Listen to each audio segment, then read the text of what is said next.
Hi, Terry Franks here. Welcome back to my channel, Prescott Voice. Don't forget to hit those subscribe, like, and share buttons. Worldwide anti-Semitism is gaining steam. It is truly unbelievable that so many Americans are out in the streets calling for Israel's destruction and another October 7th because they all support Hamas. It appears that the entire globe is turning against Israel, especially the U.S. It's this insane support for the brutal terror organization Hamas and Hezbollah. I don't get it. That's like cheering for the 9/11 terrorists that took down our trade towers. Today, I'm going to explore an eye-opening speech on the Gaza conflict given by a woman that I admire very much. Her name is Herta Müller, a Nobel Prize winning author with much to say about the Israel-Gaza conflict, one of today's most heated issues on the planet. Trust me that it's worth learning more about her. She's a powerhouse. I will link to her complete speech in the description below. But before I begin, I want to preface this video with a recent Wall Street Journal article on Yahweh God, the leader of Hamas, who stated the following, quote, "We have the Israelis right where we want them," end quote. The Wall Street Journal also reported that Sinwar said to have described civilian Palestinian deaths as, quote, "necessary sacrifices." Isn't that nice? So all you moronic anti-Israel protesters out there crying and blatting about Palestinian babies, women, children, and the elderly being slaughtered, and the killing of the Jews, this is exactly what this monster Sinwar and his Hamas leadership want. It is unbelievable that you are out there supporting this guy and Hamas. They are sacrificing their own people to try to rid the Middle East of Israel and every single Jew on the planet. This is why this video discussion of Herta Müller is so important to hear. She titled her speech, quote, "I cannot imagine the world without Israel. Neither can I. God will never let the destruction of Israel happen, and he will not stand for Israel's land to be divided. His covenant with Abraham is an everlasting one." Keep that in mind as we go through this. Herta Müller was born on August 17th, 1953 in Nitschdorf, Romania. Growing up under the dictator Nicolae Ceausescu, she saw the harsh realities of life in a totalitarian regime. In 2009, she won the Nobel Prize in Literature for her powerful storytelling about the oppressed. Pretty amazing. Now let's fast forward to today. Herta is still a strong voice for human rights. Recently, she gave a speech in Sweden about the October 7th massacre by Hamas. And it really got me thinking and people talking. She started her speech by saying, quote, "In most narratives about the war in Gaza, the war does not begin where it began. The war began on October 7th, exactly 50 years after Egypt and Syria invaded Israel. On October 7th, 2023, Hamas launched a brutal attack on Israel, killing over 1,200 people and kidnapping 239. Müller described this as an archaic horror that shocked the world. She goes on to state, quote, "This Hamas massacre is a total derailment from civilization. This massacre has the pattern of extermination through pogroms, a pattern that Jews have known for centuries." And I've said this before in my videos, for 14 centuries. Müller went on and connected the dots between Hamas and Iran, highlighting their shared goal of destroying Israel and the Jews.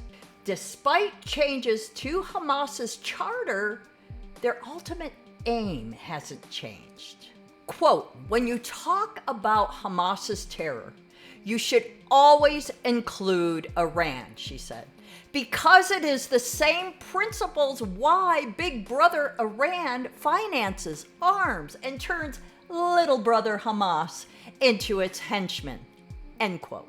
Herta Müller drew some pretty chilling parallels between the October 7th massacre and the horrors of the Nazi era. She referenced a book called Ordinary Men by Christopher R. Browning, which I just ordered, which talks about how normal civilians turned into perpetrators of horrific violence. Müller said, can we think of the Nazi massacres on October 7th? I think we should, because Hamas itself wanted to evoke the memory of the Shoah, S-H-O-A-H, which also means Holocaust. She made a strong comparison to the Shoah, or the Holocaust. She argued that Israel isn't a safe haven for Jews anymore. Quote, Hamas wanted to demonstrate that the state of Israel is no longer a guarantee for the survival of the Jews, that their state is a mirage, that it will not save them, end quote. She talked about how weapons play a huge role in this conflict, pointing out the stark contrast between how Israel and Hamas use their resources. I love this next quote. She said there is a saying in Iran, Israel needs its weapons to protect its people, and Hamas needs its people to protect its weapons. Mueller also highlighted Iran's nuclear ambitions and how this poses a serious threat to Israel and global security, comparing it to North Korea's deterrence strategy.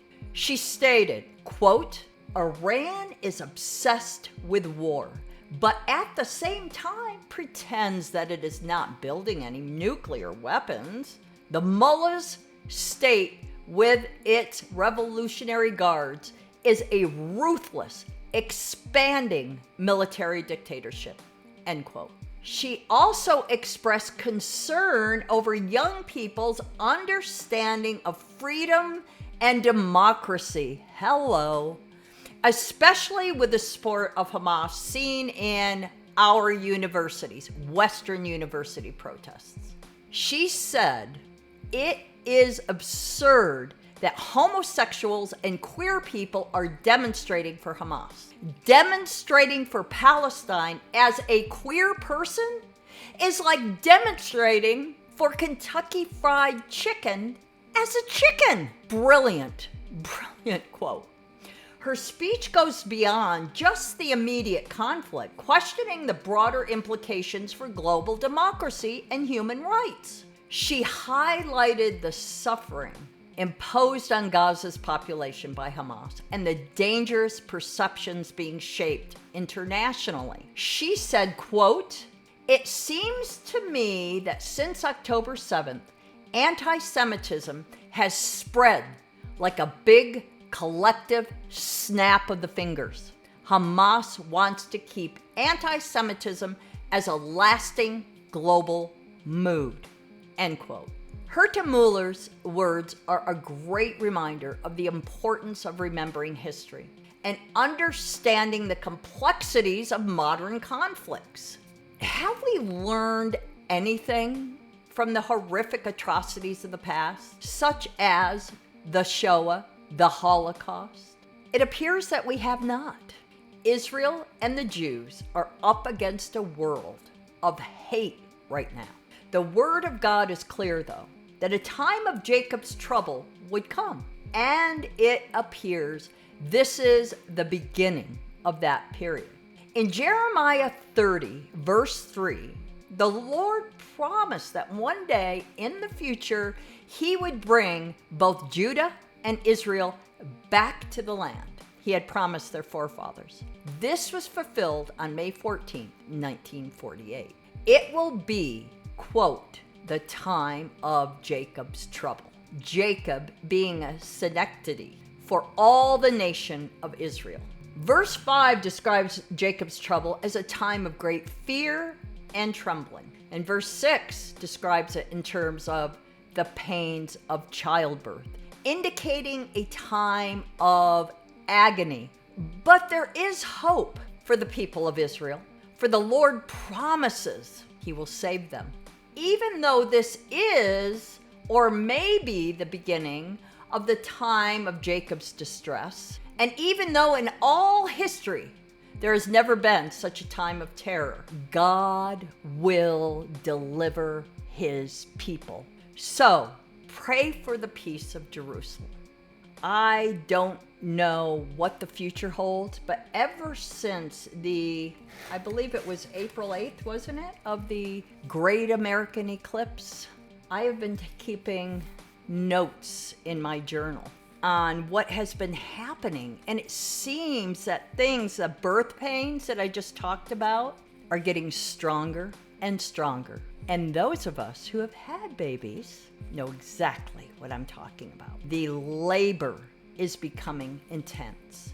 All you have to do is look at what happened in New York City yesterday with scores of anti-Israel protesters, many of them Christians, I'm sure, holding up these Hezbollah and Palestinian flags and holding up signs about glorifying October 7th, the massacre of October 7th.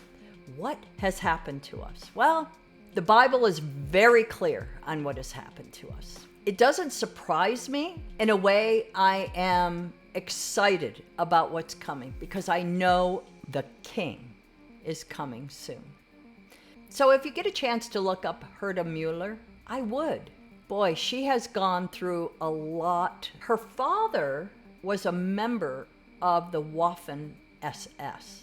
So if anybody knows what suffering is, she does. Just read some of her books. Please stay tuned because I'm going to have more in the future coming up on this, all of this. It's happening so fast. I want to make a record of this for my grandkids. I doubt a lot of this will be allowed to even be on the internet in the next 5 years. So I don't know whether any of this will survive. And I'm not getting any younger, but I have a passion to share. I think we need to drill down and get more serious with our videos and what we're sharing with people. People need to know that there is hope because there are a lot of people without hope right now. So leave me a comment. Let me know what you think. Thank you for watching.